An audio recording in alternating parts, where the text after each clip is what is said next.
নৈহাটি বিধানসভা উপনির্বাচনে তৃণমূল কংগ্রেসের প্রার্থী সনদদের সমর্থনে ৩০ নম্বর ওয়ার্ডের কর্মীরা কি বললেন শুনে নিন আমাদের জনপ্রিয় পোর্টাল চ্যানেল সোশ্যাল মিডিয়া ৩০ নম্বর ওয়ার্ডে আরবান টাইমস সকাল থেকে ভোটের খবরে ক্যাম্প করে অবশ্যই বসেছিলেন। সাবস্ক্রাইব করবেন।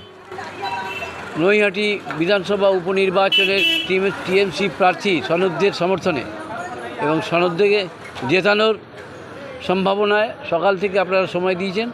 আপনাদের বক্তব্য কী, তার সে কত ভোটে জিতবে বা আজকে ভোটে কেমন পিসফুলি হলো, কি কোনো বিঘ্ন অশান্তি ঘটেছে সেইটা একটু বলেন।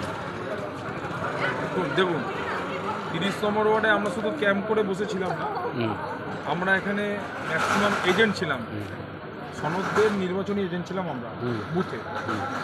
তা আমাদের এখানে ভোট একদম পিসফুলি হয়েছে, পিসফুলি ভোট হয়। দুটো বুথ আছে, ১৭৫ নম্বর, ১৭৬ নম্বর, একটা বয়েজ স্কুল, একটা অর্কুলা।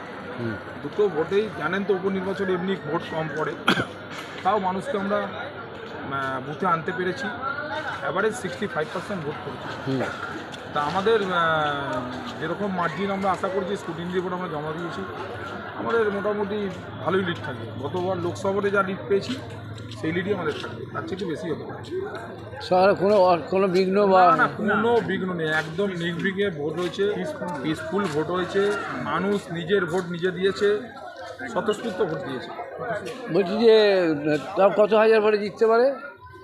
শুনুন, আমাদের যা হিসাব, আমাদের সনদদের নৈহাটি বিধানসভায় 40,000 প্লাস ভোটে জিততে চলে, কারণ অপোনেন্ট কোনো প্রার্থী ছিল না। আপনি প্রথম থেকেই জানেন সিপিএম ভয় প্রার্থী দেয়নি, পালিয়ে গেছে। ওরা নকশালকে সমর্থন করেছে, জানি না কী বেসিসে করেছে। আর বিজেপির প্রার্থীর তো কোনো বেসই নেই, উনি নৈহাটির কোনো বাসিন্দাই না, সেরকম আলিশহরের দিকে থাকে, জেটিয়ায় থাকে। মানুষের সঙ্গে কোনো যোগাযোগ নেই, ভোটপাট প্রার্থী হয়ে গেলেই তো আর ভোট পাবে না। আর সনদদের একটা গ্রাউন্ড লেভেলে একটা বেস আছে, উনি মানুষের আপদে বিপদে থাকে, ওনাকে সবসময় পাওয়া যায়, চিকিৎসা ক্ষেত্রে পাওয়া যায়, নানা রকম বিপদ আপদে পাওয়া যায়, সমস্ত ক্রীড়া ক্ষেত্রে পাওয়া যায়। পার্থভূমিকে যোগ্য উত্তরসূরি, মানুষ ওকেই বেছে নিয়েছে। না, উটপাট প্রার্থী হয়ে গেলেই তো হয় না বললেন, প্রার্থী নিশ্চয়ই ভালো প্রার্থী বলেই তো তারা দিয়েছে বিজেপি। না, আমি তো বলছি না খারাপ প্রার্থী দিয়েছে, কিন্তু ওদের মানুষের সঙ্গে কোনো যোগাযোগ নেই, জনসংযোগ নেই। এর আগে কোনোদিন দেখিনি ওনাকে। ওনাকে তো ওনাকে যদি দেখতাম যে মানুষের কোনো বিপদ আপদে কাজে লেগেছে, তাহলে নিশ্চয়ই ভোট টানতো। তো ভোটের রেজাল্ট হলেই আপনি বুঝে যাবেন। সকাল থেকে ভোট তাহলে শান্তিপূর্ণ হয়, একদম শান্তিপূর্ণ ভোট হয়েছে, একজনও এখানে কোনো গণ্ডগোল নেই, কোনো অশান্তি নেই। উৎসবের মেজাজে মানুষ ভোট দিয়েছে এবং মানুষের যা সাড়া দেখেছি, সনদদের 40,000 প্লাস ভোটে জিততে চলেছে। আপনি কি বলবেন? হ্যাঁ, আমাদের ভোট পিসফুলি হয়েছে। আমাদের আমি এজেন্ট ছিলাম, এজেন্ট ছিল, পোলিং এজেন্ট।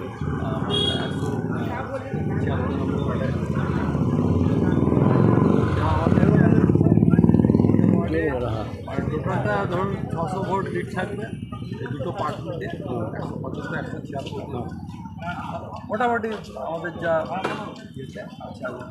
এবং আগামী 23শে নভেম্বর যে কাউন্টিং আছে, তাতে দেখা যাবে। 23শে নভেম্বর? হ্যাঁ, 23শে নভেম্বর যে কাউন্টিংয়ে আপনারা সবাই যাবেন? আমার সভাপতি যা বললো, ওয়ার্ড সভাপতি, 40,000 প্লাস ভোট লিড। আপনারা মানে দল বিধে সবাই যাবেন? একদম একদম, আমরা প্রত্যেকেই যাবো এবং সবুজ আবির খেলবো, সবুজ ঝড় উঠবে দেখবেন 23 নভেম্বর। আচ্ছা, নামটা বলবেন? আমার নাম দীপঙ্কর ঘোষ, এই ওয়ার্ডের সভাপতি, এই 30 নম্বর ওয়ার্ড। আর তোমার? আমি উৎসাহবল। আমরা দেখিয়ে দিলাম 30 নম্বর ওয়ার্ডের সমস্ত সাংস্কৃতিক জগতের লোকও আছে। সাংস্কৃতিক জগতে একটু কী বলবেন বলুন আপনার? বিশেষ সঙ্গীত শিল্পী। হ্যাঁ হ্যাঁ, এককালে আমি করে গেছি এখানে, এখন বলেন। ভোট নির্বিঘ্নে হয়েছে, মানে শান্তিপূর্ণ ভোট হয়েছে। হ্যাঁ, আর আপনার মানুষ স্বতঃস্ফূর্তভাবে ভোট দিয়েছে। আর সমুদ্রে নৈহাটি থেকে জিতছেন, এ বিষয়ে কোনো ডাউট নেই।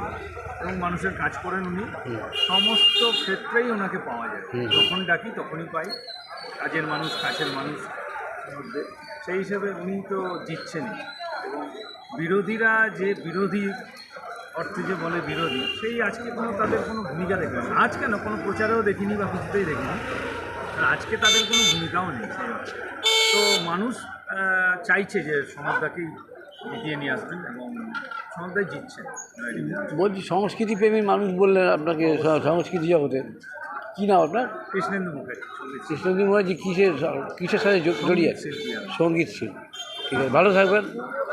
ধন্যবাদ।